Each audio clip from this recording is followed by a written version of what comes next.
Παγκύπριος Αναπτυξιακός Αγώνας Ελπίδων. Το λέει και η λέξη τις ελπίδες της γυμναστικής. Τα παιδιά του λοιπόν ξεκινάνε. Στο σημερινό αγώνα συμμετέχουν τα κορίτσια. Για να δω ωραίο κερί είναι αυτά τα κορίτσια. Από τον Πενταδάκτυλο Κερίνια συμμετέχουν Γεωργίου Έννη, Κυρία Αναστασία, Αντωνίου Ελένη, Παναγή Κατερίνα, Παναγιώτου Γλυκερία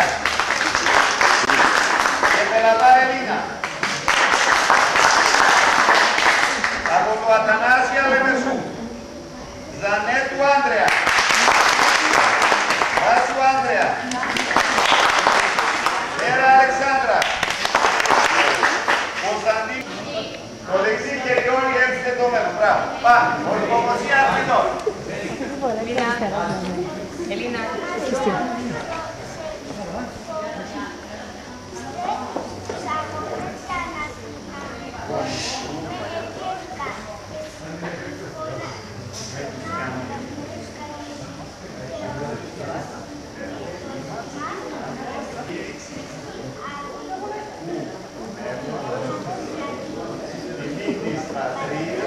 Και τη δόξα του αθλητισμού. Μπράβο!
Μπράβο Κατερίνα, πολύ καλό. Τεντωμένο, τεντωμένο.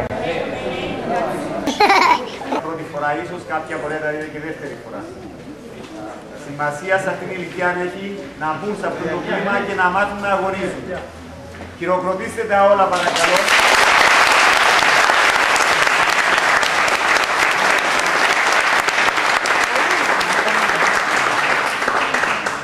Δεν έχει σημασία η θέση που επήραν ούτε για εμάς, αλλά περισσότερο για εσάς. Ούτε και για τα ίδια. Σε αυτή την ηλικία δεν μας αφορά η θέση.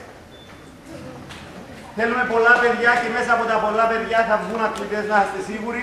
Να ξέρετε ότι σαν Ομοσπονδία έχουμε κάνει τεράστιο άλμα Μας εκπροσωπούν επάξια παγκόσμια αθλητές μας, έχουμε επιδόσεις πολύ μεγάλες. Κάποια από αυτά τα παιδιά αύριο ίσως να είναι οι αυριανοί μας πρωταθλητές. Σας το εύχομαι και εσάς και στα παιδιά σας.